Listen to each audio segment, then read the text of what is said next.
Hey, Raoul, thank you for sending in your video for a swing audit. Really looking forward to jumping in. Yeah, and I'm going to use this rally in particular because there's a couple of things you do right off the bat that I want to talk about, and I'll break it down a little bit by little bit.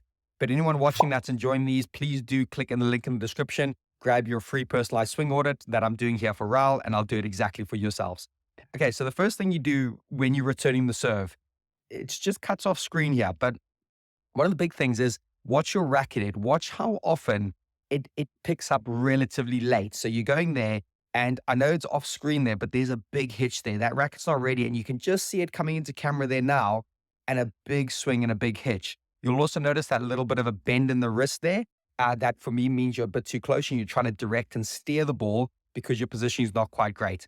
But the main thing I want to talk about here, I really like that you transfer your body weight and you're going back to the tee nicely, but this sounds a bit strange. You're actually there a little bit too early. So you run to the tee, you're jogging to the tee, and then look at your feet.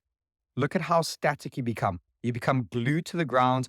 Everything gets a little bit stuck. You're watching, which is really great, but you're static. And this break in momentum is such a killer in squash. It's so hard. You have to end up using so much more energy to get going. So I'd really suggest you try time your movement. Yes, transfer your body weight round about the back of the service boxes. Maybe around there's like a zone where you want to start to slow down. As you move through there, it's almost like this invisible force field where you start to walk.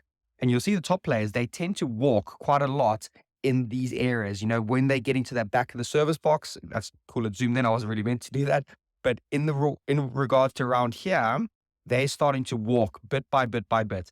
And I think that's something you could definitely work on. So as you see here, as we're watching, it's quite static. You do a little split step, but that's hard work. The other thing I'd like to point out, I think your grip is pretty close. You could probably see it in this position here. It's quite hard to see it in the game, but as you're going in, let's look at the big hitch again. Look how much hitch there is there. And if you're just looking at your racket at this position, I know it's hard because the glass slightly blocks it, but this blade is looking toward the camera. And for me, as soon as the blade, the side of the racket is looking backwards towards the camera or towards the front wall, and your racket face is looking towards the side wall, that for me is just screaming the racket face is way too closed. And you know what? In this position, not too bad. Like, you know, you can actually just go there and be really flat and closed. But there, that's classic. That is too closed. We need to get you to figure out how to open the grip a little bit more, as well as just angle your arm on your racket and keep the wrist a bit more cocked in the right position. So you see, I do quite a lot of videos where I talk about if I was, standing around there, I'd have my racket up at about 45 degrees. You would see my full racket face there. My strings would obviously be kind of on there, pretty hard to draw it on, but you get what I'm trying to say here. My strings would be there. And that for me would imply that my racket face is nice and open. And that then that bottom edge would come in, like my swing would go around and my bottom edge would come into the shot. Relatively, probably too complicated what I'm saying there. But I think these are the key things I'm noticing straight away, that there's too big of a hitch. Like, look at that. As you're leaving the tee, look at how low your racket is there. It's really low. You're moving there. As you're stepping in, look at the racket. It's continually moving. There's no stillness really. And for me, you want to create threats and options by keeping that racket stiller.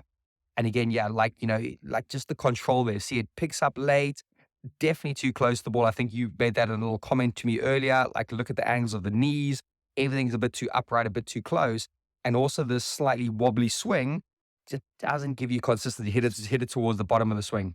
So let me just go forward a little bit more, and there might be one or two more little things to point out. Let me just see if I can notice the grip area. Yeah, like you can just see the grip there just looks a little bit closed. You tend to also open this arm a little bit too early. That's one thing I noticed on your forehand, that arm open, and you can see it from there. You're having to almost like bend and wrap your arm around the ball, throw your body weight and your shoulders into the shot a bit more. And that just is quite limiting. And then it can produce quite a few loose shots as well.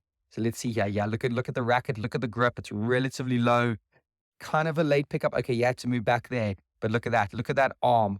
The straightness in the arm there, that's a little bit of an issue. Like the way that arm straightens, you want to keep that elbow bent and loaded as long as possible, and then it'll drive in and forwards towards the shot. So a couple of quick little tips, hopefully, that you can go and have a little think about and work on. What I'd suggest is to not overwhelm yourself. Take one, maybe two of these, work on them bit by bit. And, I think in time, you'll start to feel that consistency, that improvement. But I can just see that you're presenting the ball into the middle too much. with tightening up a little bit of the swing, if it's just keeping your swing stiller at the top, I think that would be a big, big benefit straight away.